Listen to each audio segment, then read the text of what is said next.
We need to get back to being the party of common sense. Trump won because he's a really good grifter, an experienced liar, a sociopath, and a felon who defeated a veteran prosecutor. So how did that happen?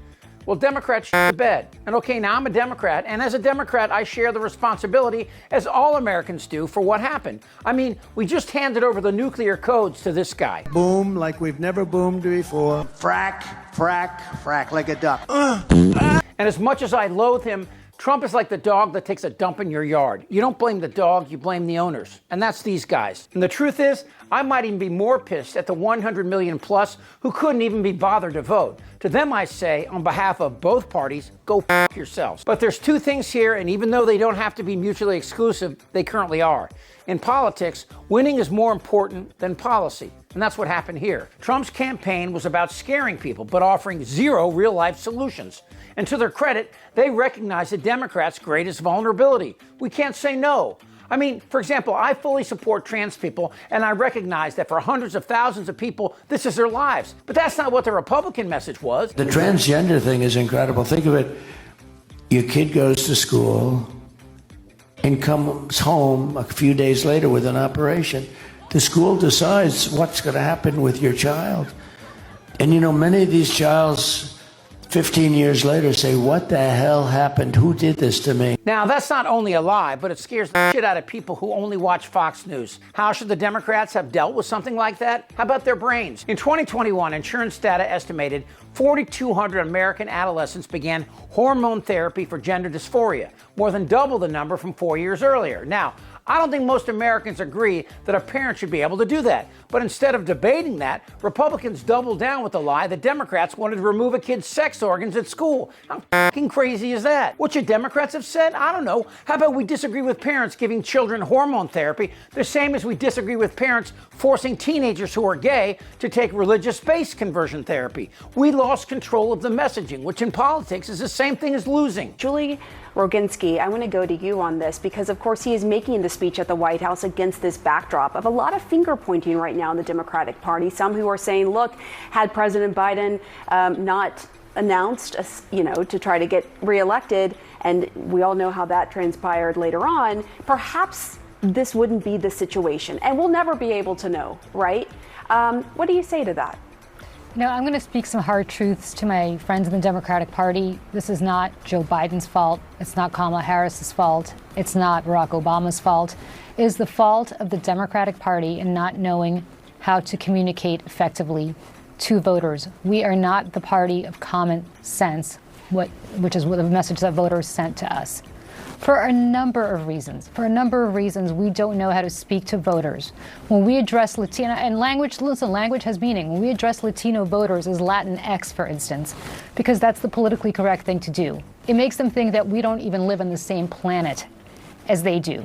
When we are too afraid to say that, hey, college kids, if you're trashing a campus at Columbia University because you're unhappy about some sort of policy and you're taking over a university, and you're trashing it and preventing other students from learning, that is unacceptable. But we're so worried about alienating one or another cohort in our coalition that we don't know what to say when normal people look at that and say, wait a second, I send my kids to college so they can learn, not so that they can burn buildings and trash lawns, right?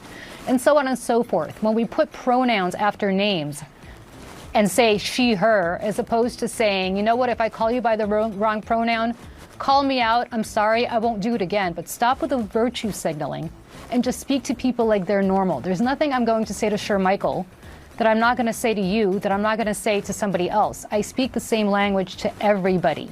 But that's not what Democrats do. We constantly try to parse out different ways of speaking to different cohorts because our focus groups or our polling shows that so-and-so appeals to such and such. That's not how normal people think. It's not common sense. And we need to start being the party of common sense again. Joe Biden is not responsible for that. Neither is Kamala Harris. It is a problem that Democrats have had for years. I've been banging the drum on this for, I don't know how, probably 10 years, if not longer on this. We need to get back to being the party of common sense, that people look at us and say, we understand you. We appreciate what you say because you speak our language. And until we do that, we should stop blaming other people for our own mistakes. Here's the problem with being a Democrat. we hold ourselves to higher standards. When we watch a group of young black men in San Francisco run into an Apple store and start stealing phones, tablets, and computers, Republicans say, hit them with baseball bats or shoot them. I mean, when you watch these tapes, all of us instinctively shout from the safety of our living rooms, stop them. But some Democrats, instead of expressing outrage, start talking about deep-seated issues surrounding equality and race. And the whole point is lost on Americans in red states. And one step further, just this year, Trump called for giving cops immunity, pointing to the riots after George Floyd's death. They used these images to claim it was the same as January the 6th. How did Democrats lose the upper ground on January? How did Democrats lose the higher ground on January the 6th? Democrat messaging is like the guy who wears a three-piece suit to a street fight. There are 8 to 10 million illegals in the country right now on Joe Biden's watch. So what do you do with them? Are you going to deport them all? Well, you're going to have to deport a lot of them. So what was the Democratic message regarding the border? While they called Harris the border czar, a name they made up, we made fun of Trump's wall. But the wall resonated because people could see pictures of it. Why didn't we show a 20-foot wall with a 21-foot ladder? And sure, Trump vetoed the border bill, but did we tell Americans what was in it? It was like the math teacher who said, you got the problem wrong, but didn't know the answer either. The problem with Democrats isn't their core beliefs, it's leadership and messaging. What are you prepared to do? Everything within the law. And then what are you prepared to do? All right, that's a little dramatic, but it's fundamentally accurate. While AOC and Bernie Sanders may be the conscience of the party needs a leader who can win. And by win, I mean the Democrat way. Tell the truth in a way that makes sense to that guy in Western Kentucky or South Dakota.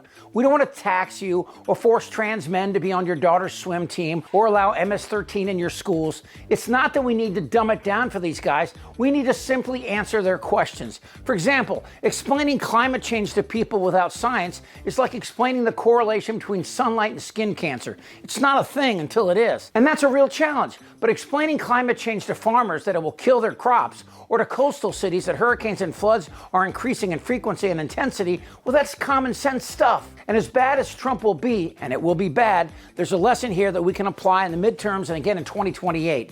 Democrats need to embrace common sense in a way that does not abandon our core beliefs. I'm not kidding you. There are Democrats that disagree with police reports identifying the race of a person who just committed a robbery. How would you know who it is? We need to address crime, immigration, and social issues in meaningful ways that resonate. For example, why didn't I hear Harris say that Obama deported more undocumented than Trump? Why didn't we play this clip over and over? It is also true that this has been a situation on our borders back through a number of administrations. And I supported this bill.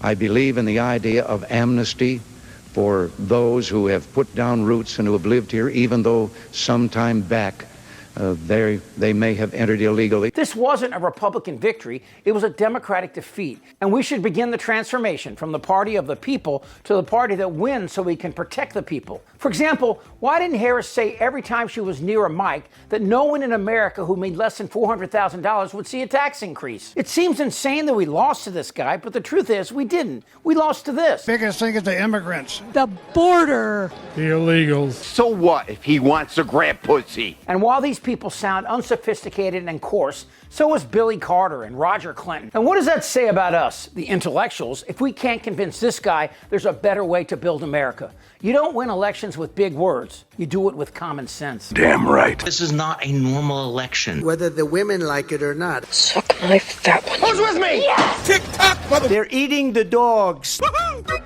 This isn't their Republican Party anymore. Trust me. Shut the f*** up, Dan. Who's with me? Oh, yeah, the lie. Indictable. Out of sheer morbid curiosity, I'm allowing this freak show to continue. I don't want to talk about this stuff.